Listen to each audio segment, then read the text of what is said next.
बात करते हैं प्राइम टाइम में कि क्या वक्त आ गया है कि बांग्लादेश और पाकिस्तान में हिंदू अल्पसंख्यकों की लड़ाई लड़ी जाए और भारत इसमें पहल करे। हमारे साथ बात करने के लिए मौजूद हैं तरुण विजय, सांसद हैं, भारतीय जनता पार्टी के, पाकिस्तान की यात्राएं करते रहते हैं, हिंदू शरणार्थियों की, वहां से आने वाले हिंदुओं के अधिकारों की बात और लड़ाई कर रहे हैं। ये आपकी पार्टी के नेता मुरली मनोहर जोशी ने संसद में उनकी स्थिति के बारे में मामला उठाया था। जावेद नकवी साहब हैं, वरिष्ठ पत्रकार हैं, पाकिस्तान के अखबारों में आप लिखते रहे हैं, आप वहां के समाज, वहां के हालात और वहां के प्रेस के नज़रिए को भी बताएंगे। कविता श्रीवास्तव हैं, आप PUCL की सदस्य हैं और आपकी लड़ाई का आज एक नतीजा, एक सकारात्मक और बड़ा नतीजा निकला कि न्यायालय के फैसलों में भी एक तब्दीली आई है। सुप्रीम कोर्ट ने डॉक्टर चिश्ती को 20 सालों की कैद में रहने के बाद अपने घर कराची जाने के लिए एक तरह से इजाज़त दी है। तो एक बड़ा मामला है जिससे दलवीर कौर यहाँ पर मौजूद हैं इसी मामले के संदर्भ में, जो सरबजीत की बहन है।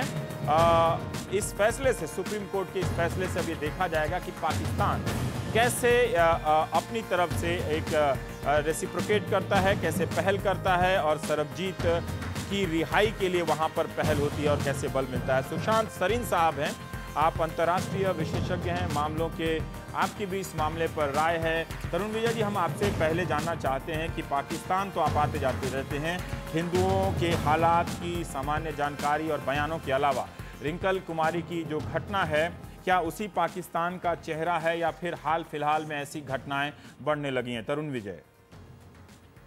देखिए, इस समय वहाँ पे नफरत का बोलबाला और भारत के विरुद्ध एक जिहादी वहशियानापन, इसमें बढ़ोतरी हुई है। रिंकल कुमारी का मामला नया नहीं है। हर महीने वहाँ पे 50-51 हिंदू लड़कियां सिंध से एक खास किस्म की मुहिम के अंतर्गत अगवा करके उनका धर्मांतरण, बलात्कार करके और फिर उनका निकाह करवा दिया जाता है।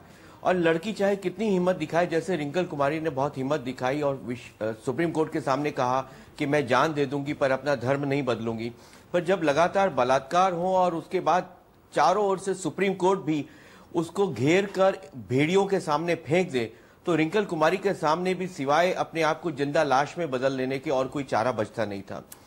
ये स्थिति नफरत से पैदा होती है और जब तक इसका मुकाबला करने के लिए जो पाकिस्तान में भी ताकतें उभर रही हैं, वहां के ह्यूमन राइटिस्ट हैं, वहां के कॉलम राइटर्स हैं, जिनकी संख्या बहुत कम होगी, लेकिन वो बड़ी हिम्मत के साथ पहली आवाज जो उठाते हैं वो इन हिंदू और अन्य माइनॉरिटीज के समर्थन में उठाते हैं। वहां शियाज पे अत्याचार हो रहे हैं। शिया लोगों को, अभी 18 लोगों को पेशावर के पास एक बस से उतार कर गोली से मार दिया गया। तो जो नफरत से जन्मा, पहले उन्होंने हिंदुओं का कत्लेआम किया, उसके बाद पाकिस्तान आज वो देश बन गया जहां दुनिया में सबसे ज्यादा मुसलमानों द्वारा ही मारे जा रहे हैं। तो नफरत अपने ही बच्चों को खत्म करती है और ऐसी स्थिति में हमारा ये फर्ज बनता है कि जो नफरत के खिलाफ आवाजें हैं उनको हम पाकिस्तान में भी मजबूत करें और बांग्लादेश में भी मजबूत करें और वहां न्याय के दरवाजे खुले और पाकिस्तान सरकार के साथ कहें कि जब तक आप अपने अल्पसंख्यकों की सुरक्षा की गारंटी नहीं देते, हिंदुस्तान के साथ दोस्ती की बात बेमानी है।